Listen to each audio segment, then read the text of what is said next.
تو وہ اس کی مستقبل والی زندگی پہ اثر ڈالتے ہیں کہ تو یہ تھا، تو ایک اور دفعہ اگر کر لیا تو کیا ہو گیا؟ بھائی دماغ سے نکالو ان چیزوں کو، بس ہم نہیں تھے، ہم ہمیشہ سے ایسے ہی ہیں۔ پرانا زمانہ یاد آ کے ستاتا ہے انسان کو کہ میں کیسی عیاشی کرتا تھا اور کیا تھا اور کیا تھا۔ میں نے کہا اچھا اپنا نام تو بتا دو، پرانا نام کیا تھا؟ ہم بھی تو پاکستانی ہیں نا۔ میں نے کہا ٹھیک ہے نہیں بتاؤ بھائی، بالکل مجھے شوق نہیں آپ کی ماضی کا۔ اچھا لگا اس کا یہ جواب مجھے۔ میں نے کہا نام بتا دو کیا تھا؟ اس نے کہا نام بھی نہیں بتاؤں گا، میں نہیں بتاؤں گا۔ اس نے کہا میں نہیں بتاؤں گا، مجھے نام بھی پرانا، اس کا تذکرہ بھی اچھا نہیں لگتا۔ کیا اسلام پہ فخر ہے! دیکھو کوئی بھنگی ہو اور 20ویں گریڈ کا آفیسر بن جائے، وہ لوگوں کو بتائے گا کہ میں پہلے بھنگی تھا؟ بولتے کیوں نہیں؟ وہ بے عزتی محسوس کرے گا۔ یار چھوڑو، اب اللہ نے ہمیں یہ عہدہ دے دیا ہے، ہم کیوں اپنا بتائیں کہ پہلے ہم جھاڑو لگاتے تھے، چمار تھے، ہم یہ کرتے تھے، ہم یوں کرتے تھے۔ اس میں عزت نہیں بے عزتی ہے۔ لوگ کہیں گے ابے تھا تو وہ نا، تھا تو بھنگی، تھا تو چمار، لوگ تانے دیں گے نا۔ نبی صلی اللہ علیہ وسلم نے فرمایا کہ اسلام کی مٹھاس وہ شخص چکھے گا، کما قال صلی اللہ علیہ وسلم، کہ اسلام کے بعد کفر میں جانا اس کو ایسا لگے جیسے آگ میں چھلانگ لانا، ایسی نفرت ہو جائے اس کو ماضی کی زندگی سے کہ اللہ نے مجھے برائی سے نکال لیا ہے۔ اس کی گورے کی یہ کیفیت تھی کہ بھئی نام بھی نہیں، کیونکہ وہ سمجھتا تھا یہ میری بے عزتی کی بات ہے۔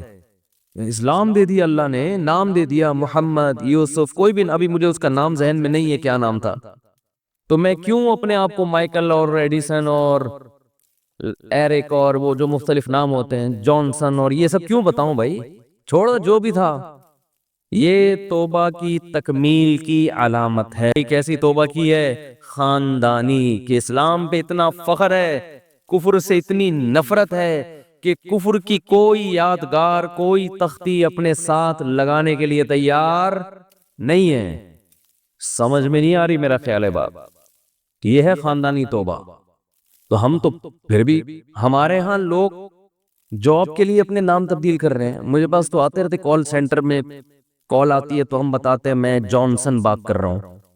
ابے میں نے کہا تیرا نام وہ ستار ہے، اتنا اچھا نام ہے، میں بیانات میں اکثر ذکر کرتے رہتا ہوں، وسیم بھائی، ستار بھائی، اور تو اپنے آپ کو کیا کہہ رہے ہیں فون پہ؟ جانسن کہہ رہے نہیں، ایکچولی وہ لوکیشن چینج کرنی پڑتی ہے کہ وہ سمجھیں گے پاکستان سے بات کر رہے تو پھر وہ ہم یہ شو کرتے ہیں جیسے میں امریکہ سے بات کروں، میں جانسن بات کر رہا ہوں۔ مجھے تو بڑی غیرت آتی ہے یار، تمہیں اللہ نے اسلام دیا اور تم کیا بنے ہوئے ہو؟ جانسن بنے ہوئے۔ ایسا رہو قبر میں فرشتہ آئے حساب و کتاب کے لیے، کیا نام ہے آپ کا؟ آپ کہیں میں ستار، نہیں تو جانسن ہے، ستار نہیں ہے تو کیا ہے؟ تو جانسن بات، تو مائیکل بات کر رہا ہے، تو جارج کیا نام ہے وہ، برنارڈ بات کر رہا ہے۔ جو بھی نام ہوتے ہیں ان کے نام تو انسان کی پہچان، سب سے پہلے نام سے مذہب کا پتہ چلتا ہے، نام سے پتہ چلتا ہے اس کا مذہب کیا ہے۔ میں ازبکستان گیا تو وہاں ان کی زبان میں ہماری سمجھ میں ایک لفظ نہیں آتا تھا، پتہ نہیں کیا بول رہے ہوتے تھے، بالکل ہی الگ زبان ہے، ایک لفظ سمجھ میں نہیں آتا۔ جب نام پوچھتے یوسف، عبداللہ اور عبد الرحمن، ایسا لگتا جیسے ہمارا پاکستانی نام ہمارے جیسے۔ پوری دنیا میں جہاں بھی جاؤ گے مسلمان کس سے پہچانا جائے گا؟ نام سے۔ نام شاعر میں سے آتا ہے، یہ آپ غیر مسلموں والا نہیں رکھ سکتے۔ سمجھتے نہیں ہو بات کو میرا خیال ہے؟ تو فخر کرو بھائی اسلام پہ، اللہ نے اسلام دی۔ اچھا اس گورے کی خاص بات یہ، وہ عربی سیکھ رہا ہے اور مجھے کہہ رہا تھا جس دن میں نے عربی سیکھ لی میں انگلش میں بات کرنا چھوڑ دوں گا۔ نہیں آ رہی بات؟ آپ کہیں گے کچھ زیادہ ہو گیا، اتنا تقویٰ ہم افورڈ نہیں کر سکتے۔ میں جائز ناجائز کی بات نہیں کر رہا، آپ انگلش بولے۔ اس نے کہا وجہ اس کی یہ ہے کہ یہ میں اس کی جو اپنے ساتھ میری براہ راست بات ہوئی نا وہ بتا رہا ہوں آپ کو۔ اس نے کہا جو روحانیت عربک میں ہے وہ انگلش میں نہیں ہے۔ اس نے کہا انگلش میں شو بازی زیادہ، یہ اس کے الفاظ ہیں، شو بازی زیادہ ہے اس زبان میں، اسٹائل زیادہ ہیں، یہ گورے کے الفاظ ہیں۔ اب گورا بھی کوئی بچہ نہیں تھا، میرا خیال ہے 45-50 سال کا تو پورا آدمی ہوگا پراپر، تو نا بچے جذباتی ہوتے ہیں تو وہ آ گئے تو کہہ رہے اس میں تکبر اسٹائل یہ اس میں زیادہ ہے، پھر بھی سیکھیں آپ، بین الاقوامی زبان ہے، ضرورت ہے۔ اس کو تو آتی تھی نا، اس لیے کوئی ٹینشن نہیں تھی۔ اس نے کہا عربی سیکھوں گا، اور بھی بڑی قربانی ہے اس